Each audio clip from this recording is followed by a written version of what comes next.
यदि मंदिरों से बच्चे शिक्षित हो सकते हैं तो आप बनाइए मंदिर, विद्यालय खत्म कर दीजिए। अगर सबका साथ सबका विकास होता हम सड़कों पर ना आते। हम बात करते हैं उसकी खाने को रोटी नहीं है, रहने के लिए मकान नहीं, आज बात करते हैं कि देखिए जिस भी समाज में जहाँ मंदिर ज़्यादा और विद्यालय कम हो, जहाँ पुलिस स्टेशन ज़्यादा और न्यायालय कम हो, तो इस समाज की अच्छी आर्थिक स्थिति है, ना ही समाज की अच्छी स्थिति है। नीरव मोदी इतना पैसा लेके भागे, वो तो आप ला नहीं पाए, एक और नीरव मोदी अडानी के रूप में खड़े हो गए।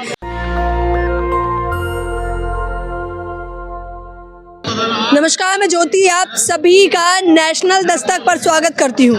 इस वक्त मेरे साथ नेशनल दस्तक पर एक बेहद खास महिला मौजूद हैं जो बड़ी ही शालीनता और बेबाकी से अपनी बात रखती हैं। जाहिर तौर पर सरकार कह रही है राम मंदिर बन गया है और महिलाएं ज़्यादातर देखी जाती हैं पूजा पाठ में, तो कितना खुश हैं आप राम मंदिर बनने से? देखिए, मैं राष्ट्रीय निर्माता हूँ, मैं ललिता अध्यापक। हम तो समाज में राष्ट्र निर्माण करने वाले हैं। हम लोग संस्कृति सभ्यता की हम बात करते हैं। यदि मंदिरों से बच्चे शिक्षित हो सकते हैं तो आप बनाइए मंदिर, विद्यालय खत्म कर दीजिए। ये दोहरी नीति और दोहरी चाल कब तक चलती रहेगी? एक तरफ हम कहते हैं कि बच्चे शिक्षित होंगे विद्यालयों में जाने पर बच्चों को कहते हैं कि शिक्षार्थ आइए और सेवार्थ जाइए। मंदिर के बाहर भी लिखिए ना कि शिक्षार्थ आइए सेवार्थ जाइए। ये दोहरी नीति है, धर्म की राजनीति कब तक चलती रहेगी?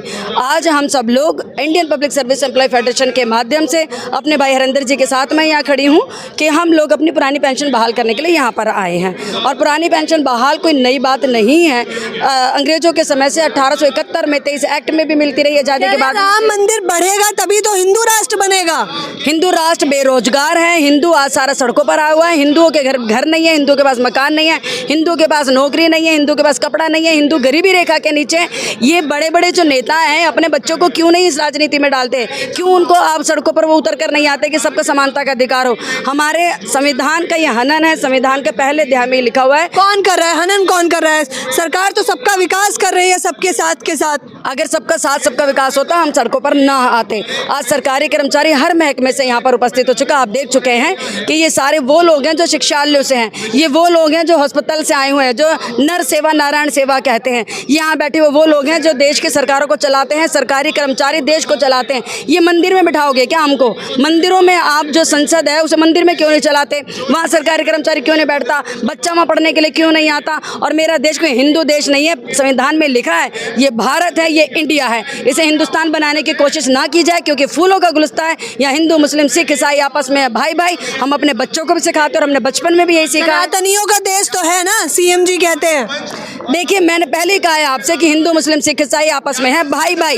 हमारे देश की राजनीति जो है धर्म के नाम पर जब तक चलती रहेगी हम अशिक्षित होते रहेंगे। आज दलित वर्ग और नीचे जाता रहा है, ये ओबीसी एसटी हम सबके हक अधिकारों का हनन करते हैं। बाबा साहब ने जो लड़ाई लड़ी अम्बेडकर साहब ने, हम सब उसके साक्षी हैं। जितना उनके साथ दुर्व्यवहार हो, लेकिन आज पूरे विश्व में हमारे बाबा सर्वोच्च स्तर पर हैं। वो तो है ही, और उनकी नीतियों को तो लेकर सभी कोई चल रहा है। अब तो समानता मिल चुकी है सबको, कहाँ हनन हो रहा है? समानता, करोड़ों के देश में 1100 पूंजीवादी निकल कर आते हैं। इतनी लंबी खाई है गरीबी रेखा के नीचे और पूंजीवादियों में। आधे सरकारी कर्मचारी जो है ओल्ड पेंशन में आते हैं और आधे जो आते हैं एनपीएस में आते हैं। यहाँ भी असमानता दिखाई देती है। समानता कहने को है, संविधान में लिखने को है, लेकिन जो राजनीतिज्ञ आ जाते हैं वो हमारे हक अधिकारों को केवल हनन करते हैं, अपितु हमें शोषित करते हैं। आज हर सरकार आंखों पे पट्टी बंदी है इसलिए विकास नहीं दिख रहा आपको। मेरे को आप बताइए चैनल के माध्यम से कितने लोगों ने आंखों पे पट्टी बांध ली? या सिर्फ भक्त लोग? उज्ज्वला योजना नहीं दिख रही आपको? Skill India, make in India, digital India अपार हैं। जितनी भी योजनाएं बनी हैं गरीब जनता तक अभी तक एक भी योजना नहीं पहुंची है। ऐसी योजनाएं बनाई जाती हैं जो कि जनमानस तक, नीचे जो निचला तबका है उसको वो योजनाएं लेने के लिए तेल निकल जाता है, लेकिन वो उसका हक वहाँ मिल ही नहीं पाता। तो कथनी और करने में बहुत बड़ा फर्क है। ये सरकार जब आती है तब भी सरकारी कर्मचारी त्राहिमाम करता है, जन आंदोलन करता है, सड़क पर उतरता है और हम सब पुकार करते हैं बार बार कि पुरानी पेंशन बहाल की जाए, हमारा हक हमें वापस लौटा दिया जाए। क्योंकि आपकी सरकार तो रेवड़ी बांट रही है अपने अपने सांसदों को। आपकी सरकार जो है भलाई मारती है। आपके सांसद ये कहते हैं कि हमें चाय पिलानी होती है इसलिए हम पेंशन लेते हैं। आपके प्रवक्ता ये कहते हैं कि अर्थव्यवस्था चरमरा जाएगी। और जो पूंजीवादी लोग हैं, अडानी जी 6 लाख करोड़ रुपया अभी शेयर मार्केट में डूबा, वो LIC का पैसा है और हमारा NPS का पैसा। अडानी का अपमान किया तो देश का अपमान है, अडानी ग्रुप ने बोल दिया है। भाई देश का पैसा आपने ले रखा है। मैं राष्ट्रीय निर्माता अध्यापिका हूँ, मैं आपको ललकारती हूँ। आपका अपमान तब तक होता रहेगा जब तक आप देश का पैसा अपनी मुट्ठी में दबा कर बैठे रहेंगे। और ये राजनीतिज्ञ तो आपकी चापलूसी करेंगे क्योंकि सरकारें आपके पैसों से चलती हैं, सरकारें आपके तलवे में तली दबी हुई हैं। तो हम लोग तो बार बार ये कहते हैं, अडानी कह रहे हैं कि लाखों लोगों को रोजगार उनकी वजह से मिला, उनकी कंपनियों को, उसको वाह वाह करिए ना आप लोग। देश का पैसा है आपके पास, आप कहाँ से पैसा लेकर आते हैं? देश के नागरिकों का पैसा है, हमारे टैक्स का पैसा, हमारे गाड़े खून पसीने की कमाई जो आपने लेके रखी है। अगर वो पैसा डूबा तो अच्छा नहीं होगा और ये मोदी सरकार जिम्मेदार होगी क्योंकि हमारे अर्थ की यदि आप सुरक्षा नहीं कर सकते तो आपकी सरकार नकारी है। और यदि हमें पेंशन नहीं दे सकते तो हर बार हमारा शोषण होता है। तो सरकार बदलेगी, वोट की मोदी जी कैसे शोषण करेंगे? वो तो खुद चाय बेच के आप लोगों की सेवा कर रहे हैं, चाय बेची थी, अब सेवक बन चुके हैं। प्रधानमंत्री हैं, वो चाय नहीं बेचते हैं। ये मैंने कहा ना, शब्दों का खेल बहुत हुआ। अब धरातल पर वास्तविकता को देखा जाए, पूरी देश की जनता ने बड़े सम्मान के साथ मोदी सरकार को लेकर आए थे। उनका वादा था सबको रोजगार देंगे, उनका वादा था सो स्मार्ट सिटी बनाएंगे, उनका वादा था सरकारी कर्मचारी को खुशहाली देंगे, उनका वादा था हर जगह तमाम स्लम से एरिया हटा के सबको घर दिए जाएंगे। लेकिन सारे दावे वादे, वादा है तेरा वादा, सारे वादे तुम्हारे झूठे हैं, तुम्हारे इरादे सारे बेकार हैं। सारे वादे झूठे। आप भी सहमत हैं इनकी बातों से? हाँ बिल्कुल सहमत हैं, बिल्कुल सहमत हैं। आपका क्या कारण है सहमति का? देखिए, मैं आपके चैनल को ये बताना चाहता हूँ, देश में संघात्मक सरकार, एकात्मक सरकार नहीं है। और जब संविधान बनाया गया तो सभी दल समान है, सभी लोग समान है। इस बात को देखते हुए हम 74 साल की बात करते हैं, आज भी बहुत विडम्बना है। 30 करोड़ बच्चे हैं जो नॉट गोइंग स्कूल हैं। हम बात करते हैं उसकी खाने को रोटी नहीं है, रहने के लिए मकान नहीं है, आज बात करते हैं 30 करोड़ बच्चे ऐसे हैं जो... बात बाद में करेंगे, पहले आस्था को जो लोग ठेस पहुंचा रहे हैं बार बार रामचरितमानस को लेकर, उसको जवाब देंगे।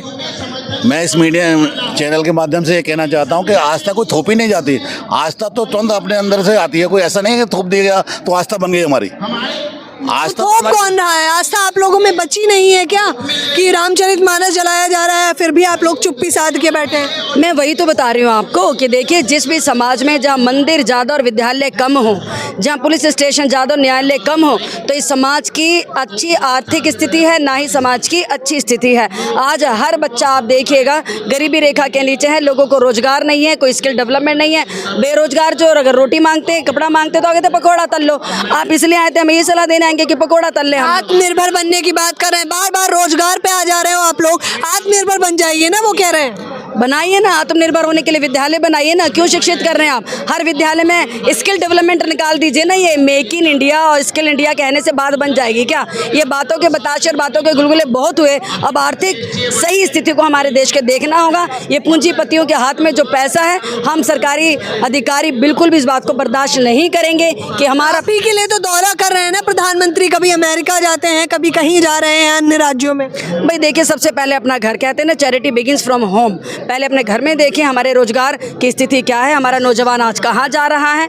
आज आप देखिए कि जेल खानों में लोगों की संख्या इतनी हो गई, जेल खाने बंद हो रहे हैं, निरंतर अपराध की संख्या बढ़ती जा रही है। कारण क्योंकि युवा वर्ग के पास काम नहीं है, कारण क्योंकि युवा वर्ग के पास स्किल्ड वाले स्कूल नहीं है, कारण कि आज बेरोजगारी की संख्या बढ़ती चली जा रही है। ये देश को देखना होगा। पूंजीपतियों का ढोल बहुत बजा लिया, उनको बहुत बचा लिया। नीरव मोदी इतना पैसा लेके भागे, वो तो अब ला नहीं पाए। एक और नीरव मोदी अडानी के रूप में खड़े हो गए, जो शेयर मार्केट का सारा पैसा LIC का डूबता जा रहा है। क्योंकि मैं NPS में आती हूँ, मेरा 24% तनख्वाह का सरकार हर महीने काटती है। ऐसे हमारा 8 लाख लोग हैं जिनका पैसा कटता है और शेयर मार्केट में जाता है। हम देशभक्ति करते बशर्ते कि हमारा पैसा सरकार के पास होता और हमें पुरानी पेंशन मिलती, लेकिन पैसा सरकार के पास भी नहीं है, पैसा पूंजीपतियों के पास है, शेयर मार्केट में डूब गया। तो हमें ईमानदारी से वो पूरी जिम्मेदारी लो, हमें आश्वासन दें, मैं भरोसा दें कि उनकी सरकार हमारे समर्थन करेगी और हमारे बुढ़ापे का सहारा पुरानी पेंशन हमको बहाल कर दी जाए। देखिए कि कितनी इन्होंने अपनी कई सारी बातें रखी हैं, बताया है कि पुरानी पेंशन योजना से लेकर अभी अडानी का जो मुद्दा इन दिनों चर्चा का विषय बना हुआ है, उस पर भी इन्होंने सहमति दर्ज की, ये कहते हुए कि अडानी का अपमान देश का अपमान बिल्कुल नहीं है। जाहिर तौर पर देखिए कई सारे लोग अपनी राय इस प्रकार से बता रहे हैं। इस पूरी खबर के बारे में आप क्या कहना चाहेंगे, हमें बताना बिल्कुल ना भूलें। नेशनल दस्तक की आपसे गुजारिश है कि अगर इसको बचाना चाहते हैं तो नेशनल दस्तक को सब्सक्राइब करने के लिए रेड कलर के सब्सक्राइब बटन को दबाएं, फिर बेल आइकन की घंटी दबाएं। नेशनल दस्तक को बचाने के लिए बहुत जरूरी है कि हर खबर को शेयर करें, लाइक करें, कमेंट जरूर करें।